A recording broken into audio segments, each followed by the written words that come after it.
اعوذ باللہ من الشیطان الرجیم بسم اللہ الرحمن الرحیم۔ سورۃ الانعام آیت نمبر 16۔ من يصرف عنه يومئذ فقد رحمه وذلك الفوز المبين۔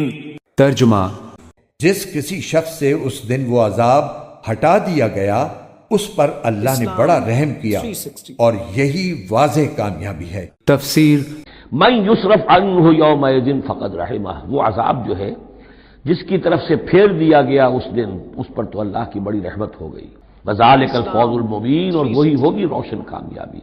یعنی دنیا کی بڑی سے بڑی کامیابیاں ہیچ ہیں، کوئی حیثیت نہیں، دولت ہے، وجاہت ہے، وقتی عزت ہے، شہرت ہے، اقتدار ہے، یہ ساری چیزیں جو عارضی ہیں، آنی فانی، لیکن یہ ہے کہ اصل مبین جو کامیابی ہے، فوز، وہ وہی ہے۔ آیت نمبر 17۔ وَإِن يَمْسَسْكَ اللَّهُ بِضُرٍّ فَلَا كَاشِفَ لَهُ إِلَّا هُوَ وَإِن يَمْسَسْكَ بِخَيْرٍ فَهُوَ عَلَى كُلِّ شَيْءٍ قَدِيرٌ۔ ترجمہ، اگر اللہ تمہیں کوئی تکلیف پہنچائے تو خود اس کے سوا اسے دور کرنے والا کوئی نہیں، اور اگر وہ تمہیں کوئی بھلائی پہنچائے تو وہ ہر چیز پر قدرت رکھتا ہی ہے۔ تفسیر، وَإِن يَمْسَسْكَ اللَّهُ بِضُرٍّ فَلَا كَاشِفَ لَهُ إِلَّا هُوَ۔ اب یہ توحید ہے جو بیان ہو رہی ہے، اور اگر تمہیں کوئی اللہ تعالیٰ کی طرف سے پہنچا دی جائے کوئی تکلیف تو کوئی نہیں ہے اس تکلیف کا دور کرنے والا سوائے اس کے۔ تکلیف میں پکارو تو اسی کو پکارو، کسی اور کو نہ پکارو۔ وہی ہے مشکل کشا، وہی ہے حاجت روا، وہی ہے تمہاری تکلیفوں کو رفع کرنے والا۔ وَإِن يَمْسَسْكَ بِخَيْرٍ فَهُوَ عَلَى كُلِّ شَيْءٍ قَدِيرٌ، اور اگر اس کی طرف سے کوئی خیر تمہیں پہنچا دیا جائے تو یقیناً وہ ہر چیز پر قادر ہے، کوئی اس کا ہاتھ روکنے والا نہیں ہے۔ اسے کسی اور سے سینکشن نہیں لینی ہوتی کہ میں اپنے فلاں بندے کے ساتھ یہ خیر کرنا چاہتا ہوں، وہ تو عَلَى كُلِّ شَيْءٍ قدیر ہے۔ آیت نمبر 18۔ وَهُوَ الْقَاهِرُ فَوْقَ عِبَادِهِ وَهُوَ الْحَكِيمُ الْخَبِيرُ۔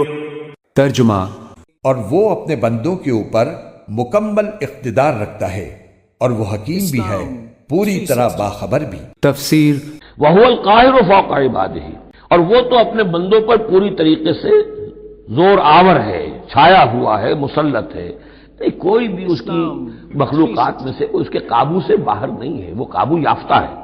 وَهُوَ الْحَكِيمُ الْخَبِيرُ، اور وہ ہے کمال حکمت والا اور ہر شے کی خبر رکھنے والا۔ آیت نمبر 19۔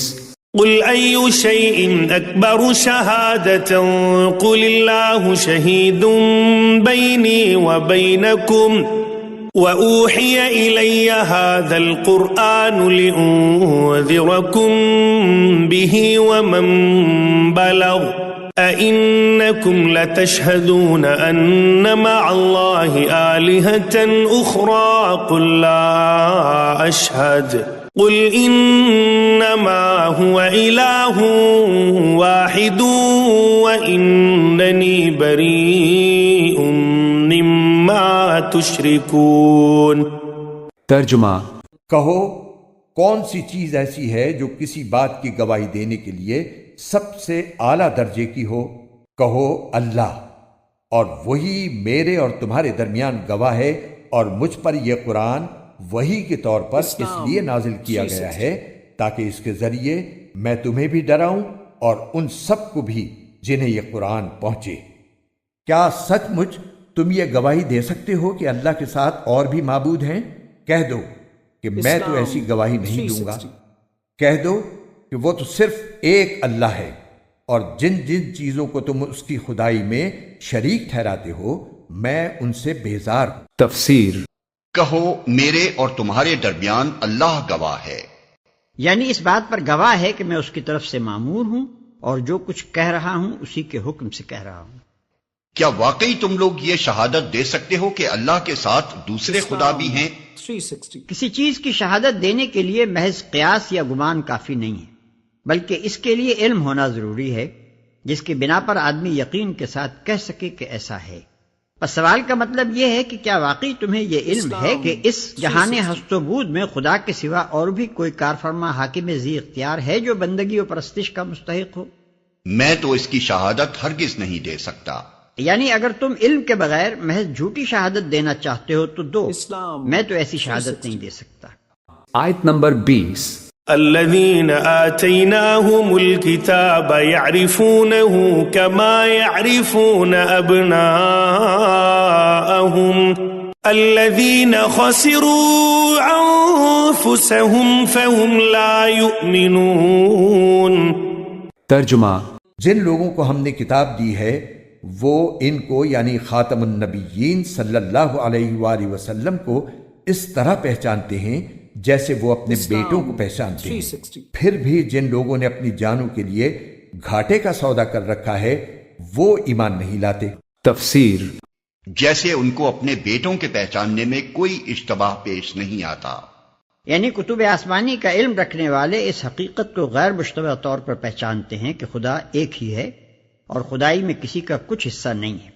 جس طرح کسی کا بچہ بہت سے بچوں میں ملا جلا کھڑا ہو تو وہ الگ پہچان لے گا کہ اس کا بچہ کون سا ہے، اسی طرح جو شخص کتاب الہی کا علم رکھتا ہو وہ الوہیت کے متعلق لوگوں کے بے شمار مختلف عقیدوں اور نظریوں کے درمیان بلا کسی شک و اشتباہ کے یہ پہچان لیتا ہے کہ ان میں سے امر حق کون سا ہے۔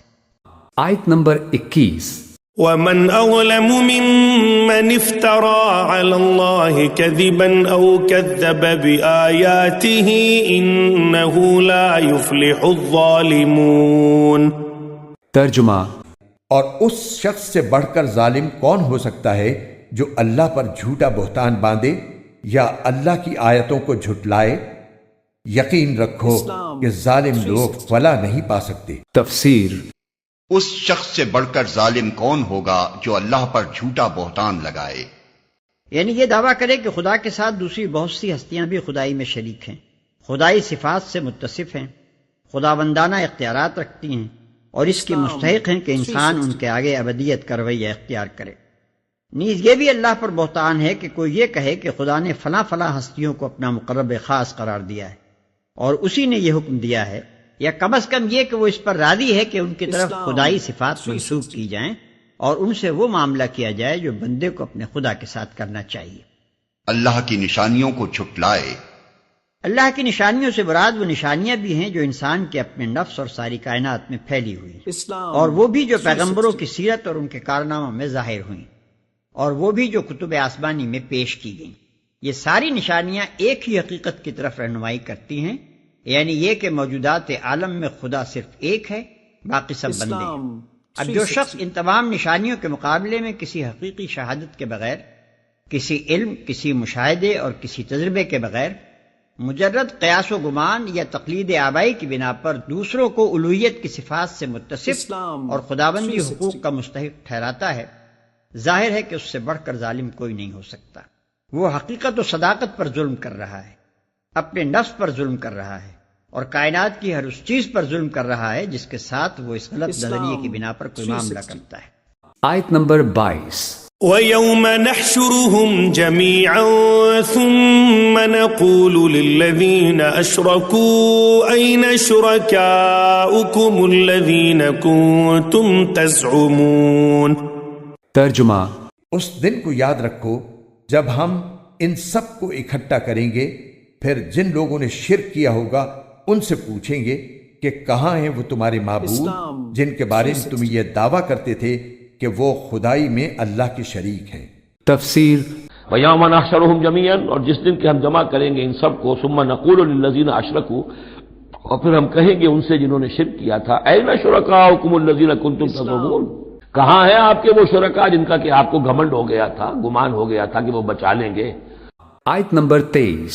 ثم لم تكن فتنتهم إلا أن قالوا والله ربنا ما كنا مشركين۔